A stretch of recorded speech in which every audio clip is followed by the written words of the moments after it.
নতুন বছরের প্রথম শুক্রবার আজকে সবাইকে জানাই জুম্মা মোবারক। রান্নাঘরে চলে আসলাম সকালবেলা এসে এখন কি রান্না করব ভাবছি। তারপরে মনে হলো আজকে সকালে গরম গরম সবজি খিচুড়ি রান্না করি।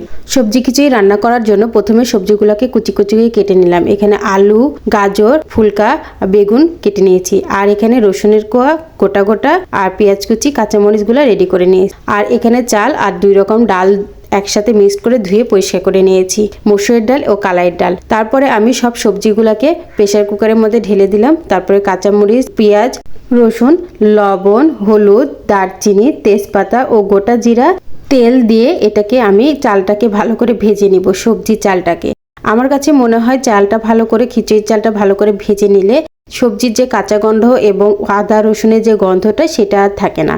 তো আমি কিছুক্ষণের জন্য এটাকে, পানি ছিল কিছুটা, ওই পানিটা শুকানো পর্যন্ত আমি চালটাকে ভাজতে থাকবো। চালটা আমার ভাজা হয়ে গেছে। এখন আমি চালটার মধ্যে পানি দিয়ে দিব। পানি দিয়ে একটু নেড়ে চেড়ে আমি ঢাকনা দিয়ে ঢেকে দিব। দিয়ে আমি কিছুক্ষণ শিশুটার জন্য কিছুক্ষণ অপেক্ষা করব।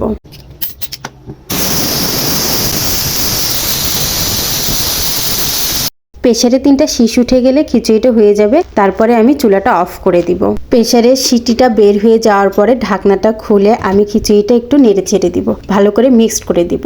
মিক্সড করে দেওয়ার পরে আমি এটাকে পরিবেশন করব। এ তো হয়ে গেল আমার ঝটপট খিচুড়ি। গরম গরম এই সবজি খিচুড়িটা খেতে অনেক মজা। এই শীতের দিনে সকালবেলা সবজি খিচুড়ি হলে তো অনেক মজা লাগে। এই তো আমার হয়ে গেল। যদি আমার রান্নাটা ভালো লেগে থাকে তাহলে যারা ইউটিউব থেকে দেখছেন তারা একটা সাবস্ক্রাইব করে যাবেন, আর যারা ফেসবুক থেকে দেখছেন তারা একটা ফলো দিয়ে যাবেন। সবাই ভালো থাকবেন, সুস্থ থাকবেন। আল্লাহ হাফেজ।